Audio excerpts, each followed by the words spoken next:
आज का ये वीडियो पूरा देखिएगा। हम प्रधानमंत्री के इंटरव्यू का गंभीर विश्लेषण कर रहे हैं। आपको काफी कुछ जानने के लिए मिल सकता है। हम चाहेंगे कि आप भी हमारा वीडियो देखने के बाद उनके इंटरव्यू को देखिए और थोड़ा दिमाग भी लगाइए। अगर आप उन लोगों में से हैं जिन्होंने कभी प्रधानमंत्री का इंटरव्यू ना देखा ना पढ़ा, या सोच कर कि कौन अपना टाइम खराब करे, इंटरव्यू फेक लगता है, तो आपसे भी गुजारिश है कि इस वीडियो को देखिए, फिर उनके इंटरव्यू को जरूर पढ़िए। अगर आप उन लोगों में से हैं जिन्होंने चैनलों पर, अखबारों में उनका इंटरव्यू देखा है, छपा हुआ पढ़ा है, तब आपसे भी गुजारिश है कि आप भी इस वीडियो को देखने के बाद फिर से उन इंटरव्यू को देखिए या पढ़िए जो आपने देखा या पढ़ा है। आपको थोड़ी मेहनत करनी पड़ेगी। प्रधानमंत्री नरेंद्र मोदी के इंटरव्यू से आपको 4 प निकालने हैं। उनकी मात्रा और गुणवत्ता आपको तय करनी है। प से प्रश्न, प से पत्रकारिता, प से पतन और प से प्रधानमंत्री। 12 मई के हिंदुस्तान टाइम्स और लोकमत समूह के अखबारों में प्रधानमंत्री मोदी का जो इंटरव्यू छपा है, उनमें हम ये 4 प ढूंढेंगे। कौन कौन से 4 प हम फिर से बता देते हैं। प से प्रश्न, प से पत्रकारिता, प से पतन और प से प्रधानमंत्री। प्रधानमंत्री नरेंद्र मोदी दनादन इंटरव्यू दिए जा रहे हैं। खुद ही ट्वीट करते हैं कि इनसे बात की, उनसे बात की, आप भी देखिए। बस जिस रफ्तार से वे इंटरव्यू दे रहे हैं, उस रफ्तार से उसमें से खबर नहीं निकल पा रही। हम अंतिम और सटीक संख्या तो नहीं बता सकते, लेकिन सरसरी तौर पर गिनने से लगा कि प्रधानमंत्री ने 1 महीने के भीतर इंटरव्यू से लेकर रोड शो के दौरान की गई छोटी मोटी बातचीत को मिलाकर 40 के आसपास साक्षात्कार दिए होंगे। इंटरव्यू करने वाले सभी पत्रकारों को तो गिना नहीं जा सकता, मगर जहां तक हम गिन सके 30 से अधिक पत्रकारों, संपादकों और एंकरों ने पिछले 1 महीने में प्रधानमंत्री नरेंद्र मोदी का इंटरव्यू किया है। पीएमओ को एक काम और करना चाहिए, पूरी लिस्ट जारी करनी चाहिए कि किस दिन उन्होंने कितने इंटरव्यू दिए हैं, टीवी को कितने इंटरव्यू दिए और अखबारों को कितने। प्रधानमंत्री मोदी ने टीवी चैनलों के 18 संपादकों और एंकरों को मिलाकर 10 इंटरव्यू दिए हैं। यह हमारे गिनने में आया है। संख्या थोड़ी ऊपर नीचे हो सकती है।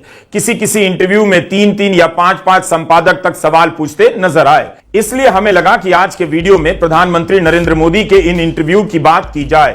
सभी पर बात संभव नहीं, इसलिए हमने 2 अखबार समूहों के 5 अखबार चुने हैं। आमतौर पर इंटरव्यू होता है कि किसी से सवाल किया जाए, लेकिन प्रधानमंत्री के इंटरव्यू को लेकर सवाल पूछा जा रहा है। सवाल कहां है और जो पूछा गया क्या यही सवाल है? हमारा सवाल है कि इतने सारे इंटरव्यू से खबर क्या निकल पा रही है? क्या कोई नई बात सामने आ रही है? कोई मुश्किल सवाल पूछा गया है जिससे लगे कि प से पत्रकार ने प से प्रधानमंत्री के सामने प से प्रश्न पूछते समय साहस का भी प्रदर्शन किया? इन इंटरव्यू की आलोचना में कहा जा रहा है कि सवाल इस तरह से पूछे जा रहे हैं जैसे लगता है प से पत्रकार नहीं, आधा स से स्टेनोग्राफर हो गया है। तमाम हेडलाइन देखने के बाद यही लगा कि प्रधानमंत्री नरेंद्र मोदी अपने इंटरव्यू में वही सब बोल रहे हैं जो रैलियों में बोल चुके हैं। मतलब रैलियों से जो हेडलाइन पहले ही इन अखबारों में छप चुकी है, वही हेडलाइन करीब करीब इंटरव्यू से छप रही है। बार बार प्रधानमंत्री की रैलियों में यह झूठ दोहराया गया कि कांग्रेस आएगी तो लोगों की संपत्ति का एक्सरे कर बंटवारा करेगी। जब प्रधानमंत्री का यह बयान आया, तब हिंदुस्तान अखबार ने प्रधानमंत्री की इस बात को हेडलाइन बनाकर छापा। मगर इतनी बार सफाई दिए जाने के बाद भी प्रधानमंत्री अपने इंटरव्यू में इस झूठ को दोहराते रहे और हिंदुस्तान अखबार उनके झूठ को ज्यों का त्यों प्रमुखता से छाप देता है। लिखता है कि कांग्रेस कहती है कि लोगों की संपत्ति का एक्सरे कर उसका बंटवारा करेंगे।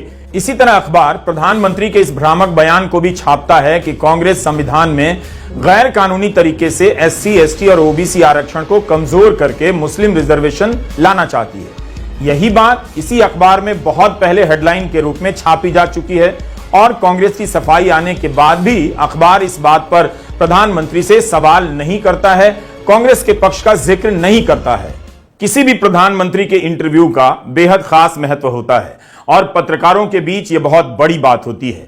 जब प्रधानमंत्री के इंटरव्यू से एक ढंग की नई खबर ना निकले, तब समझ लेना चाहिए कि वह इंटरव्यू नहीं होगा। हो सकता है आपका नजरिया अलग हो, लेकिन मुझे लगता है कि तमाम इंटरव्यू एक समान ही लग रहे हैं। कोई तो सवाल होना चाहिए जिससे न्यूज रूम में बाकी पत्रकारों को लगे कि हमारे संपादक को सवाल पूछना भी आता है। मतलब न्यूज रूम में सैकड़ों पत्रकार ईएमआई भरने के लिए नौकरी तो जरूर कर रहे हैं, इसका मतलब यह नहीं कि उन्हें यह सब समझ नहीं आ रहा है। इस चुनाव में विपक्ष के नेता चाहे राहुल गांधी हो, प्रियंका गांधी, उद्धव ठाकरे या अरविंद केजरीवाल, तेजस्वी यादव या अखिलेश यादव हो, हर नेता अपनी सभाओं में मीडिया को लेकर सवाल उठा रहा है कि मीडिया के लोग हमारे और आपके मित्र नहीं है, नहीं है। देखिए, आपने कभी मीडिया में कभी गरीब किसान को देखा है, कभी मजदूर को देखा है, बढ़ई को देखा है, नाई को देखा है, छोटे दुकानदार को देखा है? ना। 24 घंटे या आपको नरेंद्र मोदी दिखेंगे या फिर आपको अदानी अंबानी की शादी दिखेगी। तो ये हमारे दोस्त नहीं हैं, ये अदानी के दोस्त हैं। अदानी के दोस्त छोड़ो, अदानी के नौकर हैं, अंबानी के नौकर हैं। और मैं इनकी बात नहीं कर रहा हूं जो यहां आए हैं, ये बेचारे, इनका कुछ लेना देना नहीं है। इनको ऑर्डर ऊपर से मिलता है कि आज तुम्हें यह छापना है, कल तुम्हें यह छापना है, ये कर देते हैं। इनको भी सैलरी लेनी है, बच्चों को पालना है। मगर जो इनका कंट्रोलर ये है, जो इनका सीनियर मैनेजमेंट है, उनकी मैं बात कर रहा हूं। प्रधानमंत्री नरेंद्र मोदी के इंटरव्यू को कितना देखा जा रहा है यह एक अलग विषय हो सकता है। अगर कम लोग भी देखें तब भी प्रधानमंत्री का इंटरव्यू महत्वपूर्ण होता ही है। क्या यह अजीब बात नहीं कि 30-30, 40-40 इंटरव्यू हो रहे हैं और पढ़कर फर्क करना मुश्किल हो जाता है कि इंटरव्यू है या मैनिफेस्टो ही छाप दिया गया है या विज्ञापन है। जबकि हमने जो इंटरव्यू देखे उसमें बीजेपी के संकल्प पत्र या मैनिफेस्टो को लेकर भी मुश्किल से कुछ सवाल पूछे गए हैं।